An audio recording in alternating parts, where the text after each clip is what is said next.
তো সিলেটে শেষ হলো বাংলাদেশ পাকিস্তানের মধ্যকার চতুর্থ দিনের খেলা এবং পঞ্চম দিনে আসলে প্রয়োজন পাকিস্তানের 128 এবং বাংলাদেশের প্রয়োজন 3 উইকেট।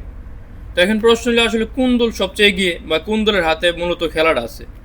দেখেন, ক্রিকেটের পয়েন্ট অফ ভিউতে যদি বলি তাহলে পরে ডেফিনেটলি বাংলাদেশের হাতে, বিকজ যেহেতু আরও 100-100+ রান প্রয়োজন পাকিস্তানের এবং তাদের হাতে আছে 3 উইকেট।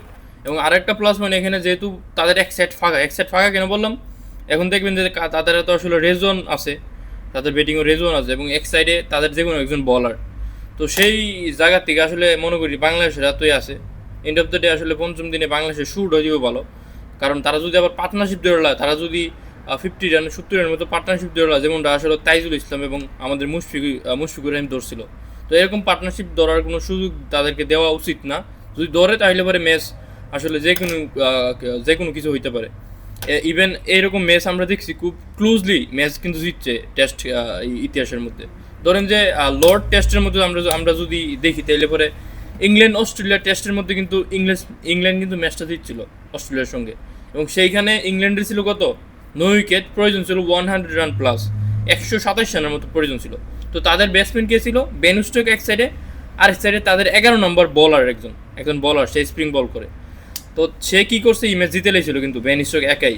তো এরকম পুরো সিরিজ যাতে না হয়, যেহেতু তাদের দলে রেজওয়ানের মতো ব্যাটিং আছে, তো ডেফিনেটলি আসলে কেয়ারফুলি এবং দায়িত্বের সাথে বোলিং করতে হবে বাংলাদেশের যারা আছে, কারণ ম্যাচটা আসলে এরকম ক্লোজ হইব এরকম মনে করি নাই। আমি তো মনে করছিলাম যে আসলে তারা 300-এর ভিতরে অল আউট হইব। তো সেইখানে তারা মোটামুটি ভালোই খেলতেছে। এবং এখানে আসলে সবচেয়ে মজার ব্যাপার কী জানেন, আসলে প্রথম ইনিংসে বাংলাদেশ এবং পাকিস্তান যেভাবে খেলছে, যেভাবে ব্যাটিং করছে বা সেইখানের পিচটা যেভাবে ব্যবহার করছে, সেরকমভাবে আসলে আমরা দ্বিতীয় ইনিংসের মধ্যে দেখি নাই। বাংলাদেশের পক্ষ হোক পাকিস্তানের পক্ষ হোক, মানে দুনো দলও কিন্তু ব্যাটিং করতে পারছে সুন্দরভাবে। বাংলাদেশ 390 প্রায় 400-এর কাছাকাছি রান করছে, সেখানে পাকিস্তান এখন আজ পর্যন্ত 300+ করছে। জানি না আসলে কালকে তারা ম্যাচ জিততে পারবো নাকি কত রান করে, এটা আসলে ডিপেন্ড করছে টোটালি বাংলাদেশের বলারদের উপর।